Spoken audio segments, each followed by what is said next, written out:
A paz a todos, eu me chamo Ana Santos e faço parte do Ministério Jesus Saves.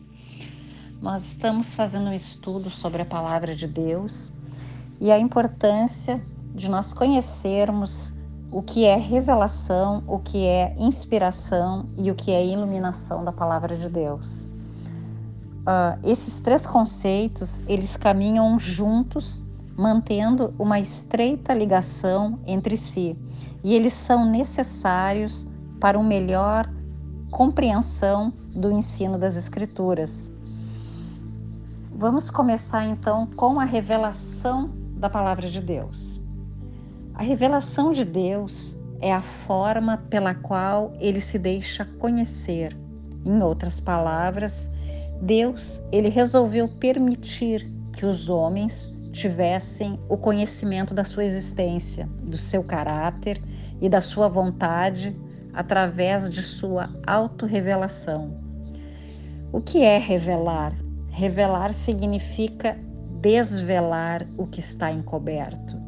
Então, uma revelação é um ato de deixar-se ver, de manifestar-se, de descobrir-se, de tornar claro ou exposto o que estava oculto. Portanto, a revelação de Deus é a sua automanifestação aos homens, num nível em que o conhecimento sobre ele se torna possível. Nós não podemos contemplar Deus com os nossos olhos, mas podemos conhecê-lo por meio da revelação, pois ele removeu o véu que ocultava ele de nós. É importante nós entendermos corretamente o conceito da revelação de Deus, para que se tenha em mente que essa revelação, ela parte dele para nós, e não o contrário. Em outras palavras, ele é quem se revela e não nós que o descobrimos. O que isso quer dizer? Quer dizer que nós não podemos fazer nada para descobrir quem é Deus, e sim que ele quer se mostrar para nós. Por isso, falamos em revelação de Deus, pois sem a revelação jamais seríamos capazes de obter qualquer conhecimento de Deus. Ainda podemos dizer que mesmo depois de Deus ter se revelado objetivamente ao homem, não é a raça humana que descobre Deus, mas é Deus que se descerra aos olhos da fé. Agora, qual é a importância da revelação de Deus? A importância da revelação de Deus é praticamente infinita, interminável. Nós temos que lembrar que a Bíblia, ela afirma que Deus é a fonte de toda a verdade. Então, não somente a verdade religiosa, mas toda a verdade é dependente da obra da revelação de Deus. Portanto, nós podemos concluir que a importância da revelação de Deus é absoluta. Em outras palavras, é inconcebível imaginar a nossa vida neste mundo sem a revelação de Deus. Nós temos aqui os tipos de revelação de Deus. A Bíblia fala da revelação de Deus em dois tipos, que a teologia chama de revelação geral e revelação especial. A revelação geral é o conhecimento que Deus dá de si mesmo a todas as pessoas, de todos os lugares e de todas as épocas. Isso ocorre através da natureza, da consciência humana e do governo providencial do mundo criado. Esses tipos de revelação, ele não é específico. Seu conteúdo, ele é geral e não traz detalhes sobre a vontade de Deus e sua obra na história da redenção. Nós entendemos que Deus existe por vários fatores, pela natureza, sabemos que ele criou, mas é uma revelação geral. Agora, na revelação especial, é o tipo de revelação de Deus que hoje está disponível nas Escrituras. A revelação especial, ela fornece de forma clara e objetiva todos os detalhes que Deus quis que soubéssemos sobre o seu propósito, sua obra e sua vontade. O processo da revelação especial de Deus, ele foi longo e progressivo. O escritor de Hebreus, ele explica que no decorrer do tempo, Deus, ele se manifestou para certas pessoas, e muitas vezes e de muitas maneiras. Isso nós temos lá em Hebreu, capítulo 1, versículo 1. Conforme a inspiração e a orientação do Espírito Santo, esses episódios em que Deus se revelou de forma especial, eles foram registrados e preservados nas Escrituras, para que hoje nós pudéssemos ter acesso a essa revelação especial. Além disso, a revelação especial, ela alcançou a sua maior expressão e completude na encarnação de Cristo. Isso quer dizer que Deus não se revela mais como se revelou em outros estágios da história da redenção, porque uma vez que Cristo veio, sendo Ele o resplendor da glória e a expressão exata do ser de Deus, a revelação de Deus para nós está completa. Hebreus 1, versículo 1 ao 3. Então a revelação de Deus, ela se completa quando Jesus vem ao mundo. E nós que recebemos essa revelação especial através das Escrituras e através da vida e obra de Jesus, nós temos a revelação completa. Olha, isso é maravilhoso. E nós temos aqui também a inspiração da palavra de Deus. Nós temos a revelação e agora nós vamos entender o que é a inspiração. O versículo que diz toda a Escritura é inspirada por Deus, ele testifica a respeito da confiabilidade e autoridade da Bíblia. Esse versículo é uma declaração explícita sobre a inspiração divina da Escritura. Ter plena ciência de que toda a Escritura ela é inspirada por Deus é algo essencial para todo cristão. Isso porque, apesar de a Bíblia ter sido escrita por escritores humanos, sua fonte não está na vontade do homem, mas no próprio Deus. O apóstolo Pedro escreve que nenhuma profecia da Escritura é de particular interpretação. Na sequência, ele logo trata de explicar que isso se dá porque a profecia da Escritura nunca foi produzida por vontade de homem algum, mas os homens santos de Deus falaram inspirados pelo Espírito Santo. Isso está em 2 Pedro, capítulo 1, do versículo 20 ao 21. Por isso, é correto dizer que toda a Escritura ela é inspirada por Deus, ou seja, a Bíblia ela é a palavra de Deus. Em outras palavras, o próprio Deus ele é o autor final das Escrituras. Na expressão toda Escritura é inspirada por Deus, a palavra Escritura traduz o grego grafê, que significa escritos. Esse termo, para o povo judeu do primeiro século, tinha um significado especial que se referia especificamente ao conjunto de escritos que formam a Bíblia hebraica, o Antigo Testamento da Bíblia cristã. Essa palavra é usada pelo menos 55 vezes no Novo Testamento. Então, quando o Novo Testamento fala da inspiração da Escritura, isso implica na afirmação de que todos os escritos do Antigo Testamento são a palavra de Deus em forma escrita. Portanto, quando o apóstolo Paulo escreve que toda a Escritura é inspirada por Deus, ele tinha em mente principalmente os escritos do Antigo Testamento, porque o restante da Escritura, o Novo Testamento, não foi completado até o fim do primeiro século. Isso quer dizer que quando Paulo escreveu essas palavras, o Novo Testamento ainda não existia como uma coleção completa, assim como já era o Antigo Testamento. Mas isso não significa que os escritos do Novo Testamento não devam ser incluídos na sentença toda escritura é inspirada por Deus. Muito pelo contrário, o Senhor Jesus Cristo, ao mesmo tempo em que reconhecia que a escritura veterotestamentária é a palavra de Deus, ele também coloca suas próprias palavras, que estão registradas no Novo Testamento, em pé de igualdade aos escritos do Antigo Testamento. Ele dizia: ouvistes o que foi dito, e também eu, porém, vos digo. Isso está em Mateus, capítulo 5, do versículo 17 até o versículo 37.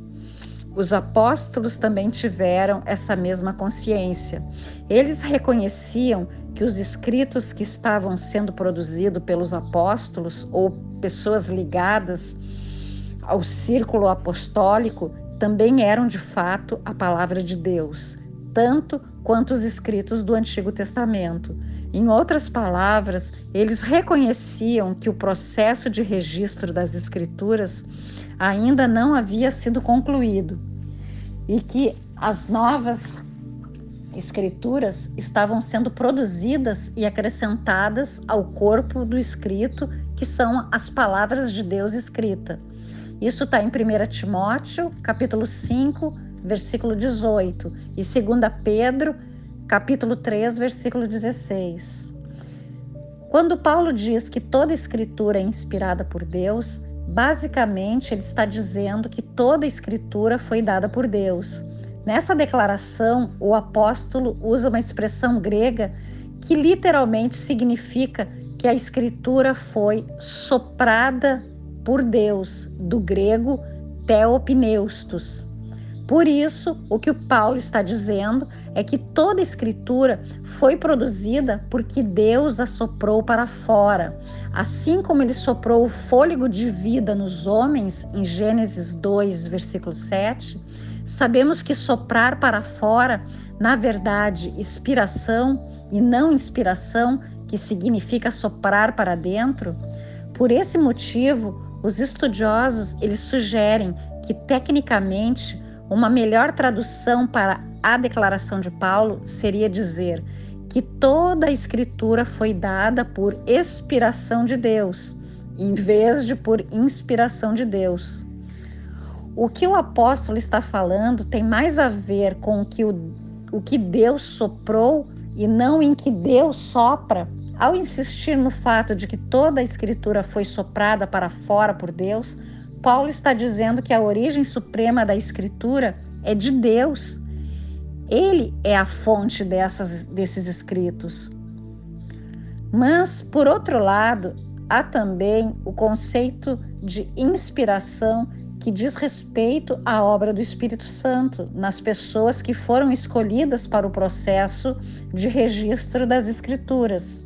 Nesse sentido, nós entendemos que a inspiração das Escrituras como sendo a influência sobrenatural do Espírito Santo sobre os autores das Escrituras, que converteu seus escritos em um registro preciso da revelação, ou que faz com que seus escritos sejam realmente a palavra de Deus.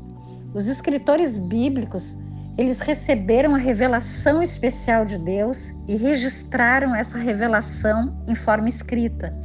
Pela inspiração do Espírito Santo, eles puderam registrar aquilo que Deus expirou ou soprou. Se a Bíblia diz que toda a escritura é inspirada por Deus, isso implica em sua plena inspiração verbal. A Bíblia toda, palavra por palavra, é a palavra de Deus.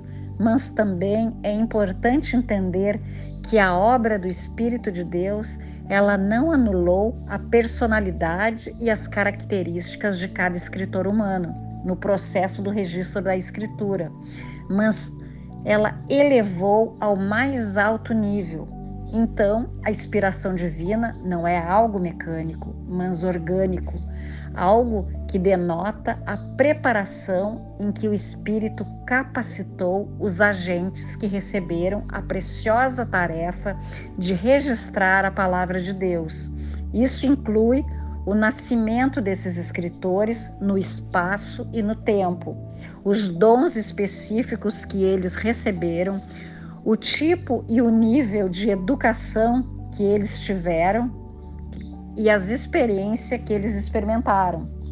Então, embora a escritura tenha tido dezenas de escritores com diferentes estilos e particularidades, ainda assim é correto afirmar que toda a escritura ela é inspirada por Deus.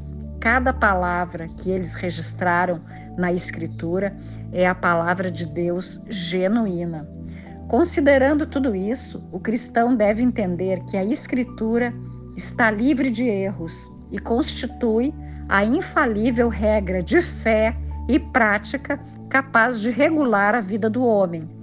Por isso, o versículo completo diz: toda escritura é inspirada por Deus e útil para o ensino, para a repreensão, para a correção, para a educação na justiça, a fim de que o homem de Deus seja perfeito e perfeitamente habilitado para toda boa obra. 2 Timóteo, capítulo 3, versículo 16, 17. Paulo escreveu essa palavra para Timóteo, enfatizando que a Escritura é uma ferramenta indispensável para o homem de Deus, pois ela é útil para ensino. A Escritura é suficiente para comunicar a verdade divina. Para a repreensão, a Escritura ela fornece as bases para a correta repreensão de erros de doutrina e conduta. Para a correção, a Escritura não apenas repreende, mas também corrige, ou seja, ela restaura o faltoso, mostrando para ele o caminho da retidão. Educação na justiça. A Escritura que repreende e corrige é também a Escritura que educa na justiça. Isso é, ela orienta o crente a uma conduta reta e piedosa. Então, através da Escritura inspirada por Deus, o crente é plenamente equipado para toda boa obra.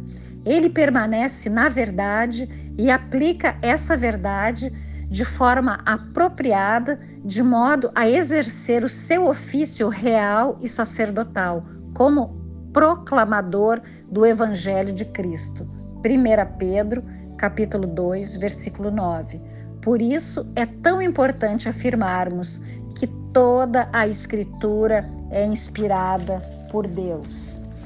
Agora que nós temos a revelação da palavra de Deus e a inspiração da palavra de Deus, nós vamos agora entender a iluminação espiritual do crente. Ele diz respeito à ação do Espírito Santo que ilumina a sua mente para que ele possa entender a revelação de Deus na Escritura e apreciar adequadamente as bênçãos da salvação em Cristo. É através da iluminação espiritual que o crente é capaz de compreender a esperança e a herança que ele tem em Cristo, bem como de viver de acordo com essa nova realidade. Nós vamos ver na carta aos Efésios que o apóstolo Paulo fala sobre a necessidade da iluminação espiritual do crente. Primeiro, Paulo nos fala sobre as grandezas das bênçãos espirituais que os crentes vão desfrutar por estarem em Cristo.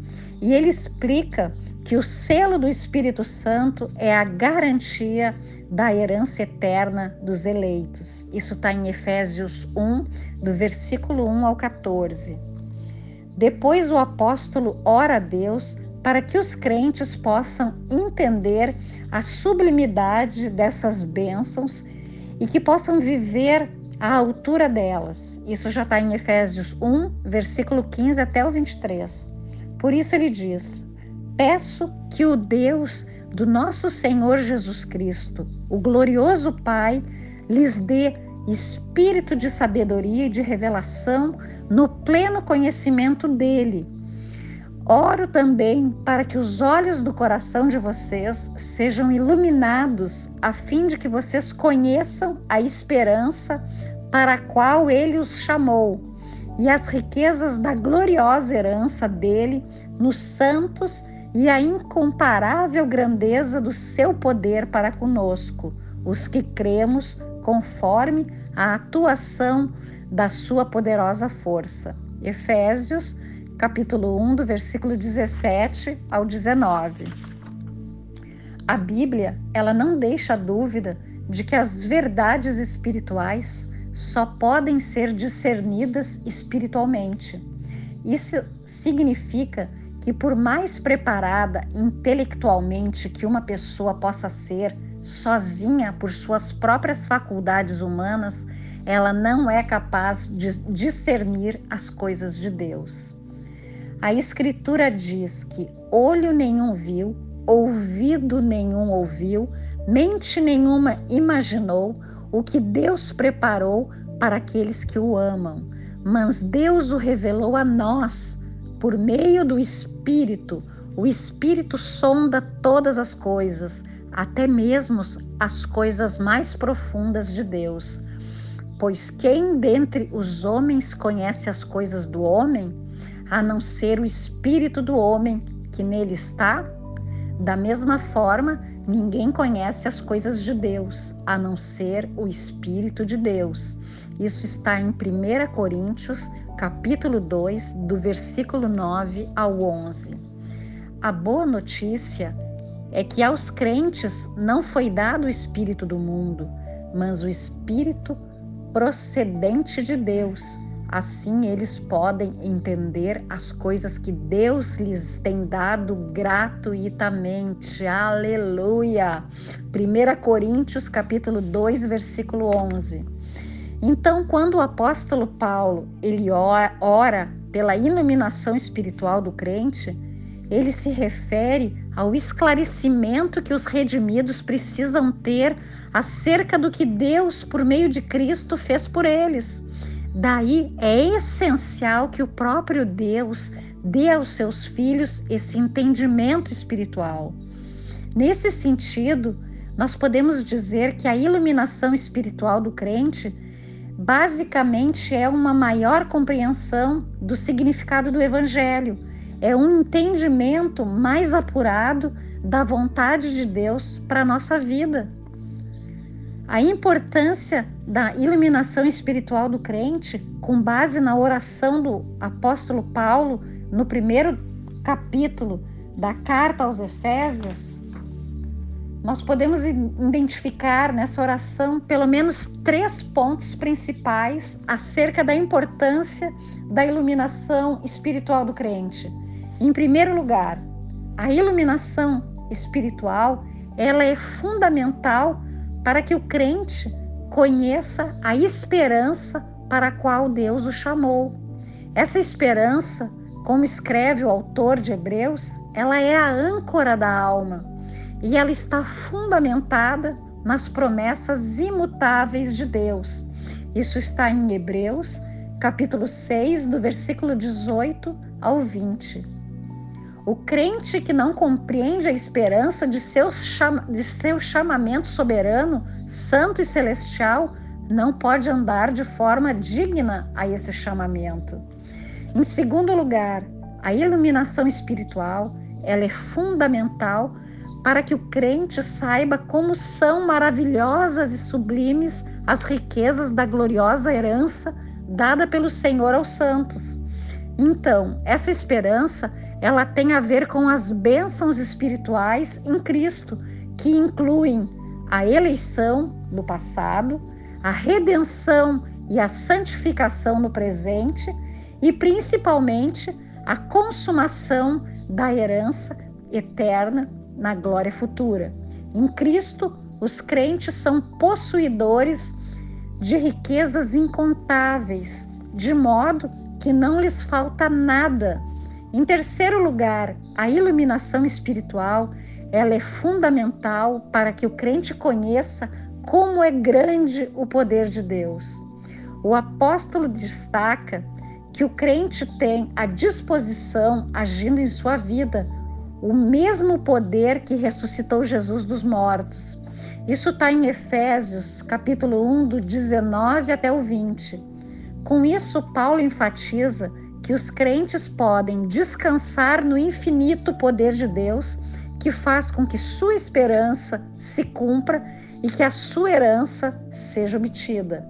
Então, com os olhos de seu coração iluminados pelo Espírito Santo, o crente não apenas compreende a esperança de sua vocação e conhece as riquezas de sua herança que estão guardadas, como também experimenta em sua própria vida o indescritível poder de Deus que garante a consumação de sua bem-aventurança final. Olha que tremenda essas palavras. Nós somos iluminados para receber todas as bênçãos que Deus tem para nós. Essa iluminação vai abrir os nossos olhos espirituais e nós vamos compreender a palavra que foi revelada e inspirada nos autores bíblicos. Nós vamos entender o que Deus está querendo que nós compreendamos para que a gente possa usufruir de uma vida melhor. Essa é a vida abundante que Jesus falou para nós nas Escrituras. É isso que ele tem para nós, vida abundante. A melhor parte, a melhor maneira de viver é através da palavra de Deus. Amém? Que vocês sejam muito edificados com essa palavra. Que Deus abençoe vocês. Em nome de Jesus.